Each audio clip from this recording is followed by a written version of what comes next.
sa publiko. Mas pinalawak ang pagpapaabot ng balita at impormasyon, hindi lang sa radyo, kasama na rin ang telebisyon, live streaming at social media para ihatid ang mga kwentong makabuluhan at napapanahon saan ka man naroroon. Mula noon hanggang ngayon, mananatiling kaagapay mo ang DZRH, naninindigan sa paghatid ng katotohanan at sa paglaban sa patuloy na pagkalat ng disinformasyon at sa pagyakap sa makabagong teknolohiya at sa patuloy na pagsulat ng kasaysayan, mananatiling kasama mo ang DZRH saan ka man sa mundo.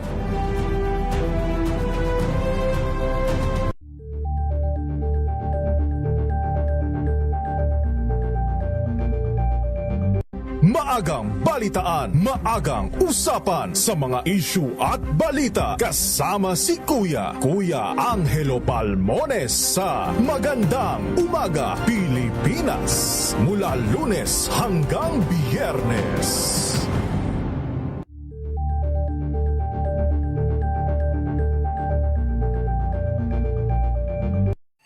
Mga balitang gigising sa inyong umaga. Mga balitang kailangan mong malaman. Mapapakinggan sa ACS Balita sa 2x2. Kasama sina Anthony Taberna at Jerry Baha. Lunes hanggang Biyernes.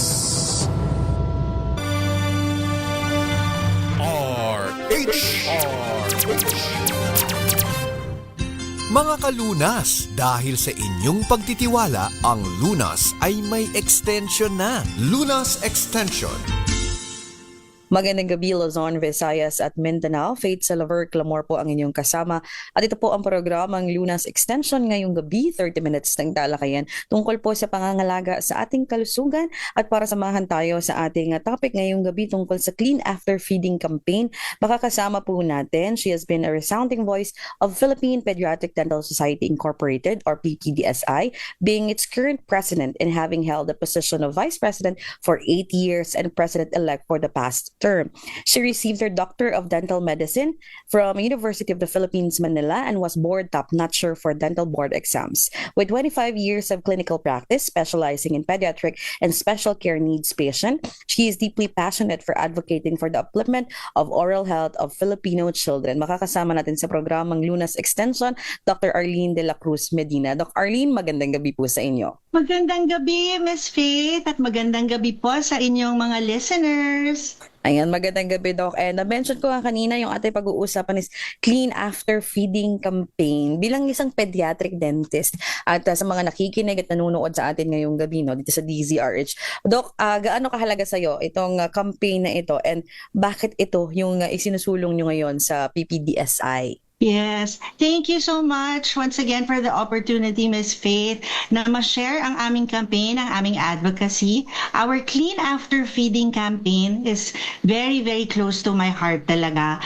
Kasi nga po, we wanted to think of a program, of a campaign na talagang nagsisimula sa beginning. Sa simulang-simula pa lang, paglabas ni baby, we wanted na malaman na ng mga mommies, ng mga daddies, ng mga caregivers on how to care for their baby's oral health. Mm-hmm. At pag sinabi pong oral health, hindi naman ibig sabihin nun kapag lumabas lang ang ngipin. So, yung first phase po ng Clean After Feeding campaign is gums lang. Gilagid pa lang, wala pa pong ngipin, kailangan lilinisan na po si baby after every feeding. So, ang thrust po namin is whether breast milk or bottle-fed milk ang binibigay kay baby, malinisan po siya after every feeding. I really thought about this campaign kasi we already have the first 1,000 Days Act. It is a law. Batas na po siya dito sa Pilipinas.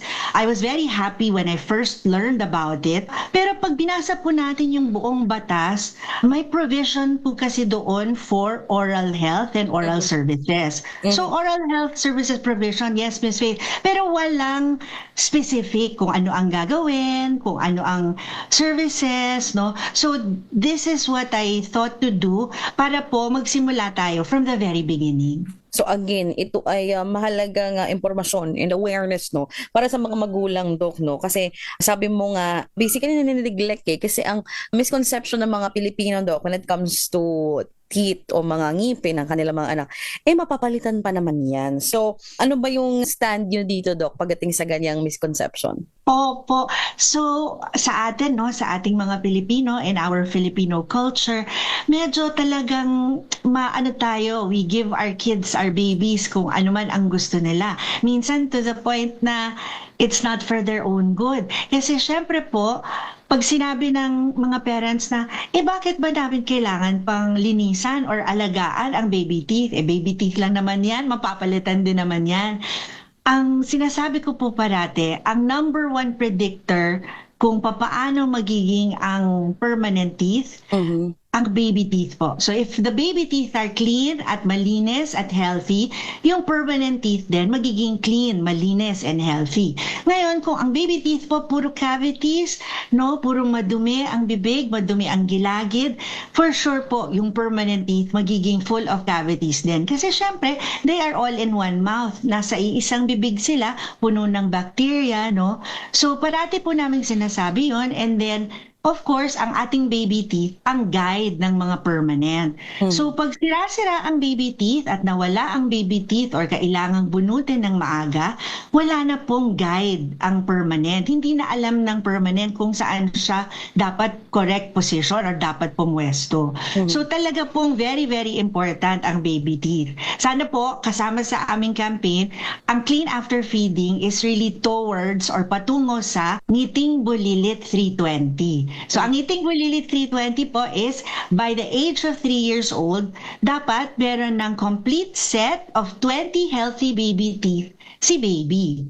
So, yun po yung ano natin, na dapat kung kompleto and healthy by 3 years old, pag pinalitan po yun ng mga permanent, kompleto and healthy din. Ayan, so yan yung parang pinaka-end goal ng campaign, Doc, no? Yes po. Ang Ngiting Bulilit 320, meaning by 3 years old, kailangan may 20 healthy na teeth yung inyong mga anak. So, paano ba ginagawa, Doc? Anong ibig sabihin ng Clean After Feeding campaign?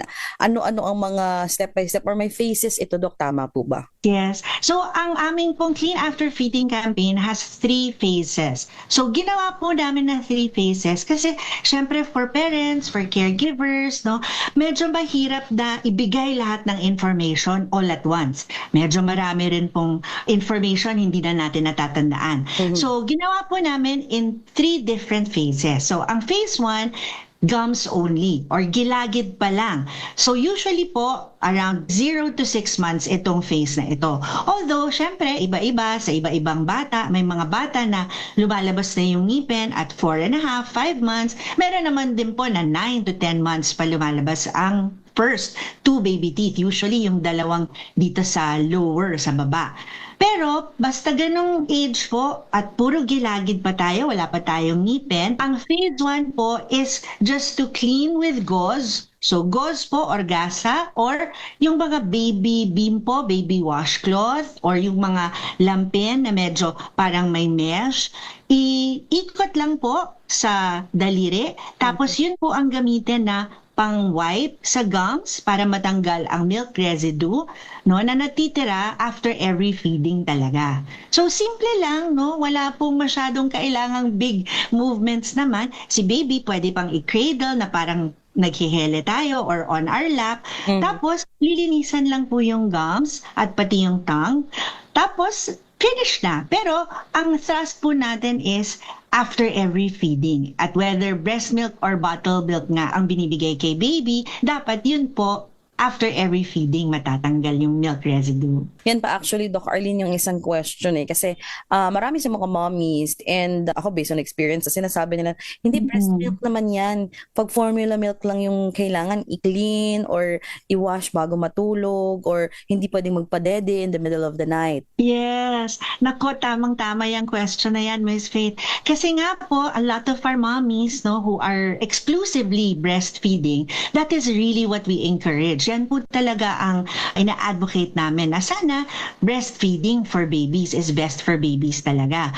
Pero hindi naman po ibig sabihin na pag breastfed ang baby, hindi na po siya lilinisan. Because even though breast milk is the best for babies at hindi po siya masyadong nagkukos ng cavities compared to our formula milk, if the baby is on-demand breastfeeding at hindi po siya nalilinisan, nagkukos din po ng cavities ang breast milk.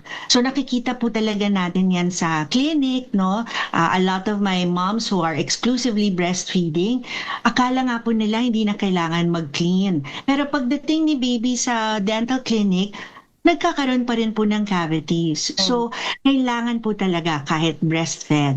Itutuloy natin itong ating discussion. So, pinag-uusapan natin Clean After Feeding campaign po ng PPDSI. Kasama po isang pediatric dentist, Dr. Arlene Medina. At sa pagbabalik natin, yung second phase and third phase no, ng kanilang campaign. At ano ba ang mga tips na pwedeng ibigay na Doc sa mga nahihirapang tanggalin no, ang kanilang pampatulog na milk bottle ng kanilang mga anak. Sasagutin po natin yan sa pagbabalik po ng ating programang Lunas Extension pagkatapos lamang po ng ilang paalala. This time check is brought to you by ACS.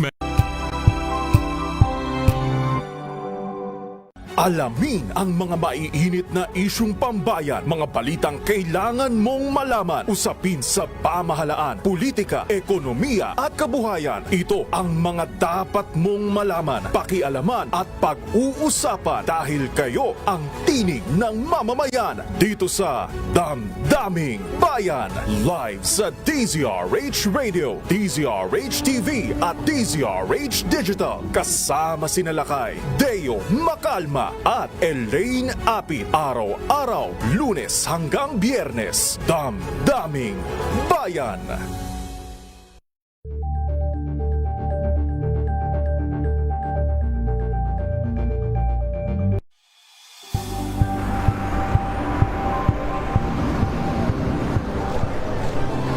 Ating mga eksperto dito lang sa Expert Opinion. Ito ang The Better News. TNVS, trending and isang kwento, iba't ibang anggulo.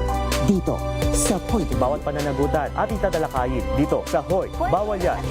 Filipino, dito lang sa DZRH, matchable entertainment and lifestyle. Ito ang MBC TV Network News. Una sa Pilipinas, una sa Pilipino. Angel po si Angelo Palmona sa giiwan sa inyo na isang magandang umaga. Maraming salamat. Life goes on! Nine, good morning, Lakay! Good morning, Sister Ann. At good morning. Magandang mainit na umaga. Angel po si Angelo Palmona sa giiwan sa inyo na isang magandang umaga. Maraming salamat. Pilipinas, una sa Pilipino. Tumunog na ang gantingan para sa kalikasan. Ang itinanghal bilang Best AM Radio Program Host ay si Cesar Chavez para sa special on Saturday ng DZRH.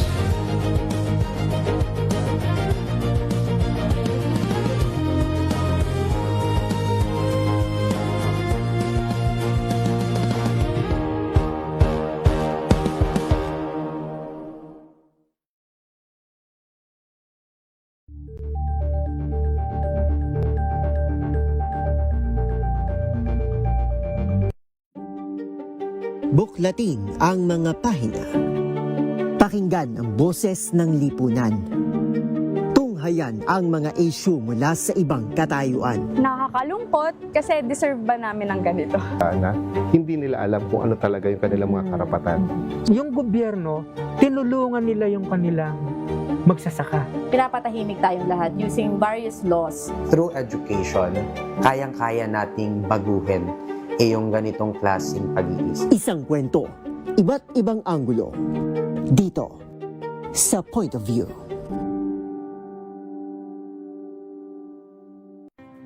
Better News. Una sa Pilipinas, una sa Pilipinas. NBS, trending and viral show nakahandang Sa ating balitan mga kaibigan sa Rapido Hataw. Public Service Hour. Siyempre pa, una sa Pilipinas. Una Ayan sa... ang kabuhanan din pala tuntunan ng break time. Sabay niyo na po ang mga balita at talakayan sa Balansyado. Maraming sa... Nagsimula sa pangarap hanggang sa maabot ang tagumpay. Iba't ibang kwento, iba't ibang mukha ng atletang Pilipino. Mas pinatindi, mas pinalakas, at mas pinaaksyon sa Match Point tuwing Sabado, 12:30 ng tanghali sa DZRH TV.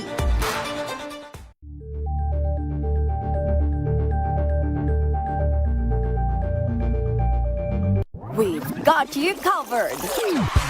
From the hottest hits, exclusive interviews, kilig to the bones fan meet experience, and hataw performances of your favorite stars. Saturdays, 12 noon, dito lang sa DZRH TV.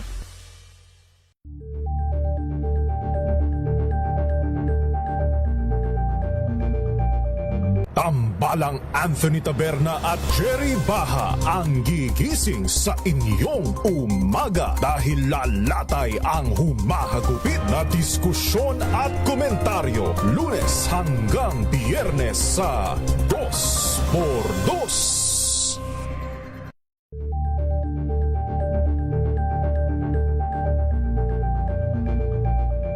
Ito ay bunsod ng naitalang 17 individual na ang kanilang naaresto.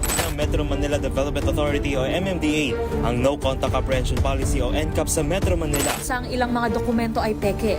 Hindi rin legal ang employment na ipinangako sa kanila. Sa mata ng batas, mananagot ang sangkot at may sala. Dahil sa bawat paglabag, may karampatang parusa. Alamin ang mga pananagutan sa likod ng mga bawal. Dito sa Hoy! Bawal Yan! Tuwing Sabado, alas 11:30 ng umaga.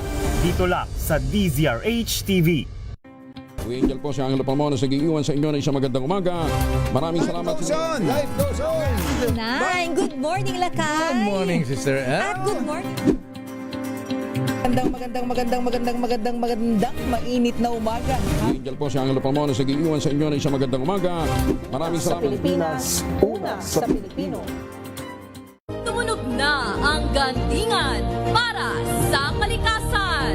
Ang nagkamit ng parangal bilang Best News Anchor ay walang iba kundi si Angelo Palmones ng Magandang Umaga Pilipinas, DZRH Radio 666 kHz.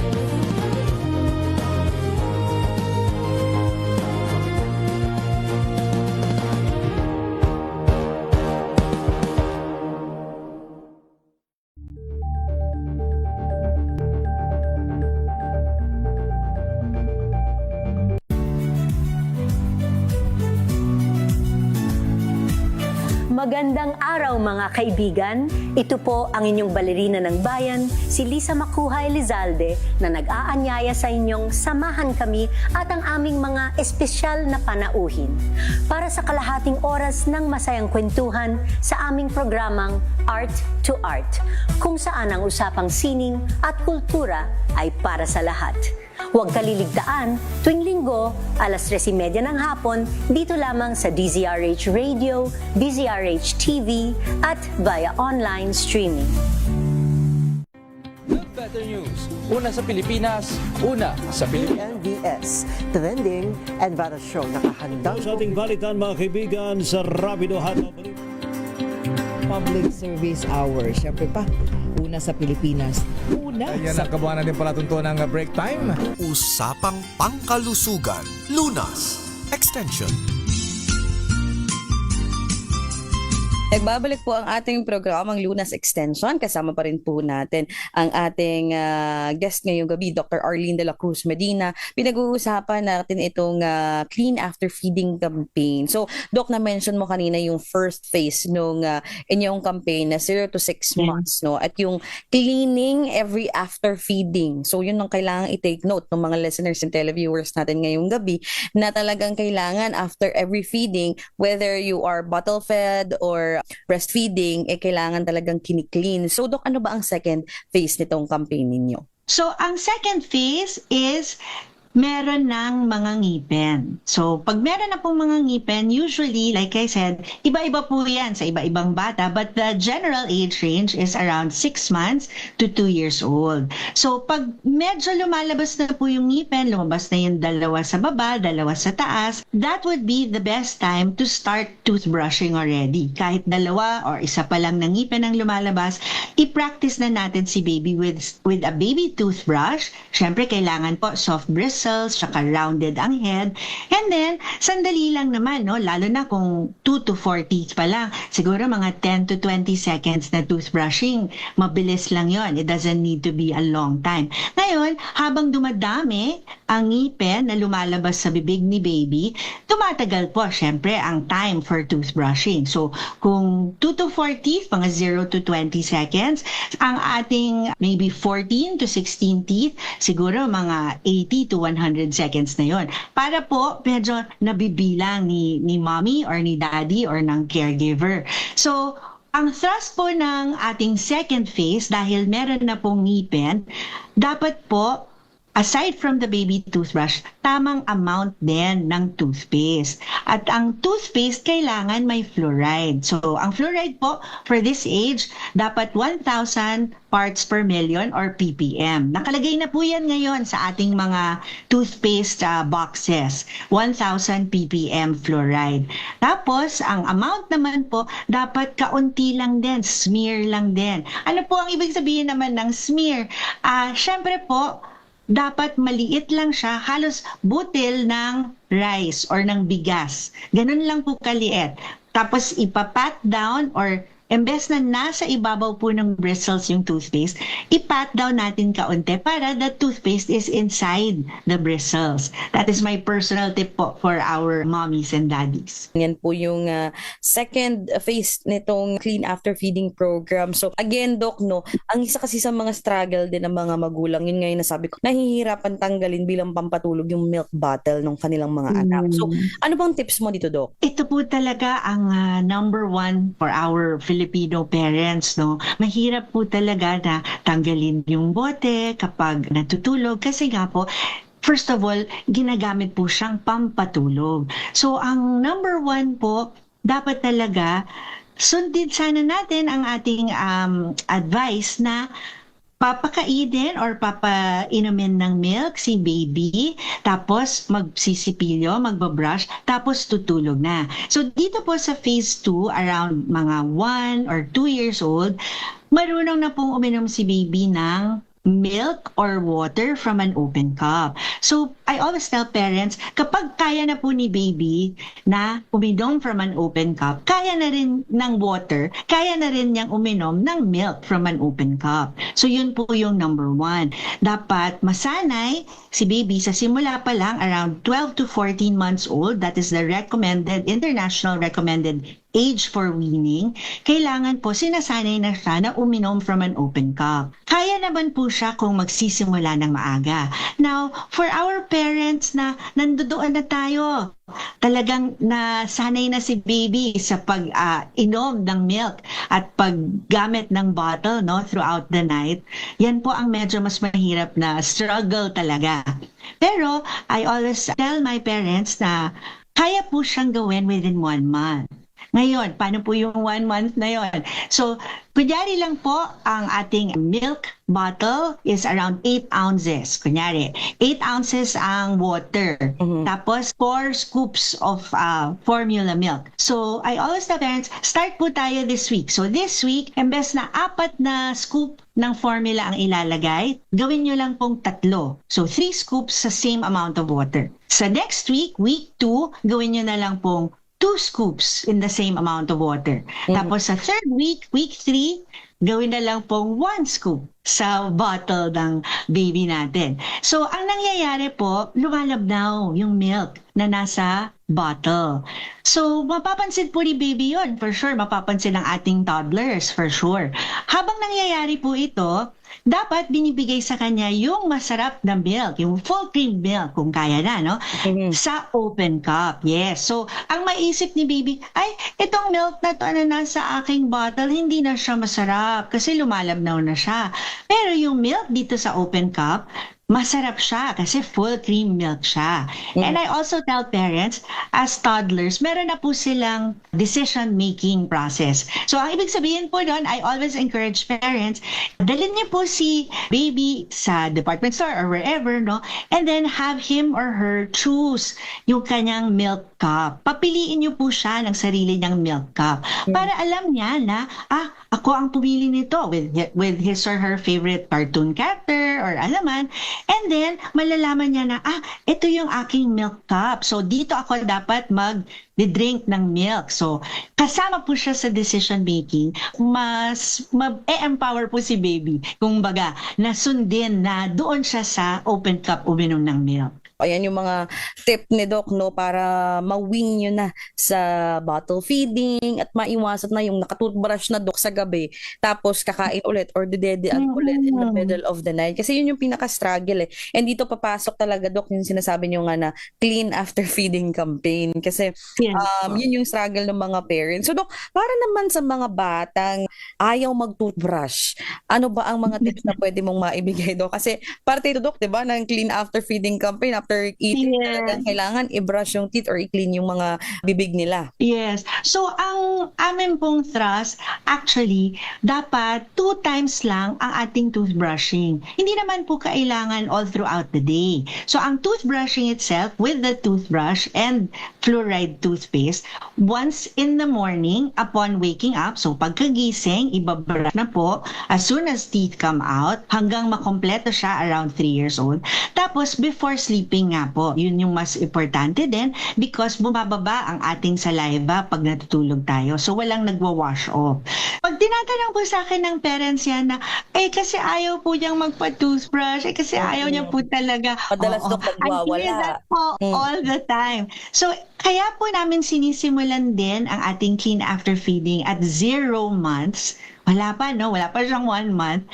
I-start na natin si baby with the cleaning. Kasi pag doon po tayo nagsimula, malalaman po ni baby na it's routine. It's something na kailangan gawin after every feeding at they will come to expect na kailangan po siyang gawin. So, pag nalaman na po ni baby na routine siya at kailangan siyang gawin, hindi po siya magsa-struggle, no? Hindi ganoon kadalas iiyak or magmumove. Pero, syempre, because mga bata po sila, ang parati ko rin pong sinasabi sa aming mga parents, syempre po, mga bata po sila, hindi po talaga nila gustong mag-toothbrush sometimes, no? Ang aming tips po talaga, unang-una, huwag niyo pong iisipin na kapag umiiyak si baby or nagsa-struggle siya na they are in pain, na nasasaktan, no? Hindi naman po sila nasasaktan. You know that? Kasi alam nyo naman po na hindi naman masakit ang toothbrushing or ang pag-clean with gauze.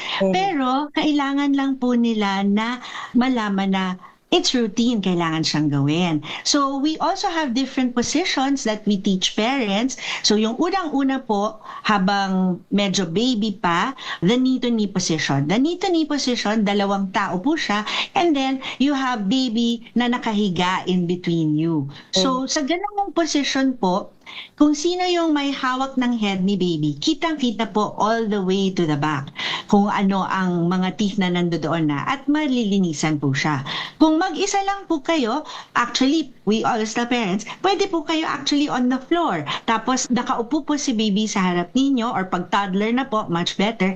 Tapos, you work from behind them. Nasa likod po kayo, nakasandal siya sa inyo, no? Parang ganon. For those parents who say nga na, pinapabayaan na po namin siya pero ayaw niya talagang mag-toothbrush.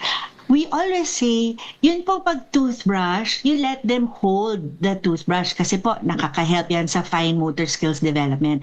Pero yung mismong paglilinis, kailangan po sa parents or sa adults siya. Ayan. So again, talagang tiyaga at proper guidance, Doc, no? Yes, ng po. mga parents para din matagumpay itong Clean After Feeding campaign nitong PPDSI. Ayan. So, Doc, ayan, to wrap up our discussion dahil wala na po kaming oras ni Doc Arlene, Doc. Again, yung pangatlong phase natin, Doc, is from 3 years old above. Tama po ba? Yes po, yes po. So for 3 years old, ito po yung ating goal. Na 3 years old nga po, kompleto na 20 healthy baby teeth.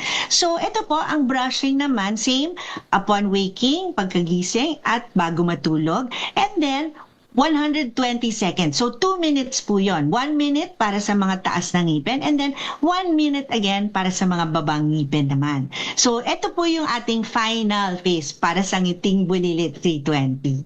Ayan. So again, Doc, sa mga gustong magtanong pa sa inyo or makiisa dito sa campaign ng Philippine Pediatric Dental Society Incorporated na Clean After Feeding campaign, saan pwedeng makipag-ugnayan, Doc? Or i-search ang inyong mga social media accounts? We welcome everyone po to ask your questions or if you want to share in our campaign, we will be very appreciative po. You can reach us at our Facebook page, Philippine Pediatric Dental Society Incorporated. Ang aming website po ay ppdsi.org.ph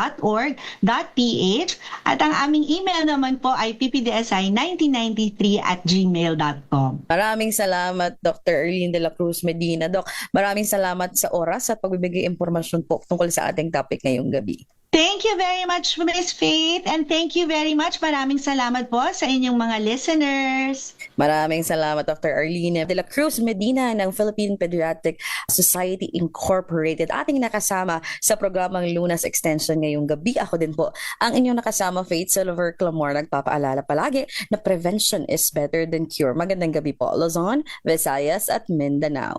Mga kalunas, hanggang bukas dito sa Lunas Extension. Ngayong ika-87 taon ng kauna-unahan,